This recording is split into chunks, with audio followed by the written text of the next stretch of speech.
Welcome to TradeTheMBA.com. This is John. This report is for the 9th of April. Well, the juggernaut continues. We have magenta over the yellow. And as you can see, when we have those crossovers, we tend to get pretty responsive reaction from a daily. Slight difference in what you would look at from the shorter time frames, because you want the more responsive reading. And then, of course, then to get into the trend takes a little bit longer, not much. I mean, literally cross over here with the blue over the green a couple bars later, but that just gives you, that confirmation. Again, that's similar to what we see from what the shakeout does for us. At this particular stage, though, that's what we'll be watching from the daily standpoint to see if that magenta crosses back over, particularly to also seeing the red fade underneath the green. And that'll pretty much trigger it. I mean, the last time that occurred, you had the crossover right here.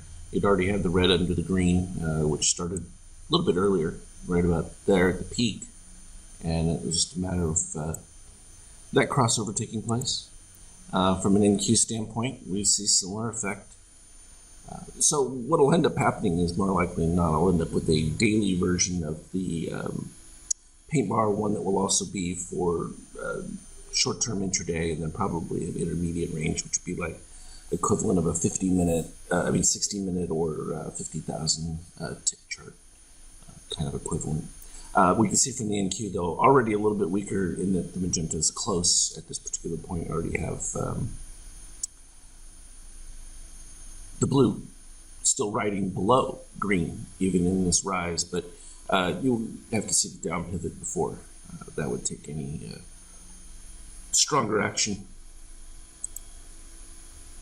From a gold standpoint, still riding from that MBI, and again, you'll see it on the 5K where I talk about this, where we have those dips of the blue below the 10 level, and then when they pivot back up, as long as you're staying within that rising move before any down pivots in both the green and the blue, it tends to maintain its trend. And that's an important thing to be able to visualize. Likewise, you can see it right here from the daily on the euro. Straight incline. Then as it starts to soften and roll over on those, of course, the green's still rising, and that's what's still keeping everything up and intact. And there's still quite a range between the magenta and yellow. So that's also a net positive for it. Looking at it from an intraday, where we're at right now, we were in this sell configuration that took place after the crossover dip right here. And what you see with these blue and yellow dots that I have down here, this is just a recognition of the blue coming below and then beginning its up pivot along with the green, doing the up pivot. The critical aspect of that, though, is also making sure that magenta is over yellow, as well as that the blue reaches a point where it begins to cross over.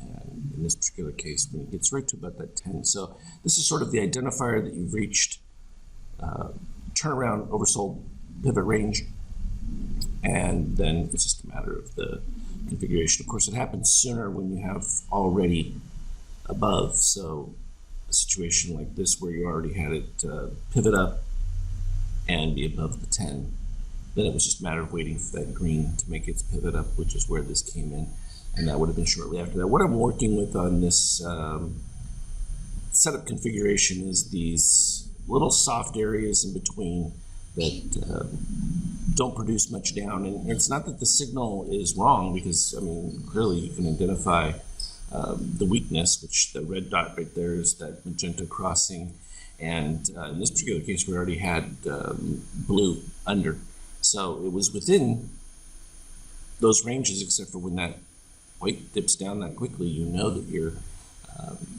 looking at the potential for reversal on that. And so it's just a matter of taking these key points into consideration, like right here where you've had this long run of blue above, and then it dips below the green for just that short period, and it's usually this pivot that turns around, and that's usually what gives the signal. It's often very close to where the entry was, and particularly becomes helpful when I get these dips that go below zero from the red. And at that particular point, I've got a pretty good idea that it's just a matter of a bar or two before that's going to change. What I look for, though, is the red crossing above the blue. So like when I've got this dip and you end up with a couple more of them where the red just can't seem to make that turn, and that's what delayed this before it finally skyrocketed right after, in between there. And but again, same configuration here. We're minus 0.8. Here was just over 1, and then we went to minus 0.59 on that hunt reading, which is the red. And so it's very valuable in knowing that, because we saw that happen during the day. We had that run up, we had the clean short, and then we ended up with this setup right down here where we really got super negative when we were talking about this as it was happening live. And it was just a matter of it rolling over to the upside. And in this particular case, it seems like it didn't do a whole lot, but you had a close at the 78.75, but it only dipped down to 73. So within that reset range, which we were talking about, the fill of the positive extreme, which was going back from over here, and actually it was this one right back here, that positive extreme right down at the 72, and it did fill that within there and then bounced off it. So the algo got its regular fill within that setup. But we're just working to get it cleaner and cleaner. This is the latest iteration I will definitely be sending out. You don't have the dot configuration yet, because this is how I'm able to test before actually changing the code. Because what happens when I make an alteration to the code, it affects everything, because you then end up with buys at different spots, which means the cells come at different things, and so it totally changes a lot of the configurations, particularly back in time. And so the key is that the consistency of the signal over the value of the entire range of time has to be the most important aspect that we look for. Because sometimes these long moves can be within a couple point range and doesn't really have as dramatic an impact, even though it's always nice to look at things going consistent. What we really like to see is those momentum shifts, and we start to see those when we get the separations between both the magenta as well as when we break above these key points, and then you have the power of long setup where the blue is over the green and you're continuing to rise, and then by the time the blue ended up underneath the green, was a brief moment, but you still had no matching configuration with the magenta. And then sure enough, by the time you do get it, you have blue over, so it's a matter of waiting for that cross. That's what the delay in there is.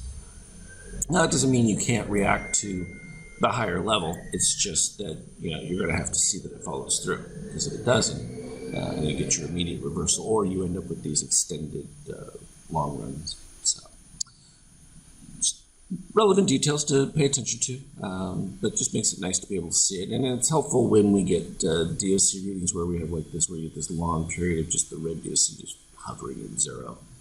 It's not really giving any volatility or momentum in any direction. And price kind of reflects it. It just sort of stays in a narrow range. As always, though, I will continue to update the charts and give new details and set up configurations on the Skype chat. Trade well, and we'll talk again later.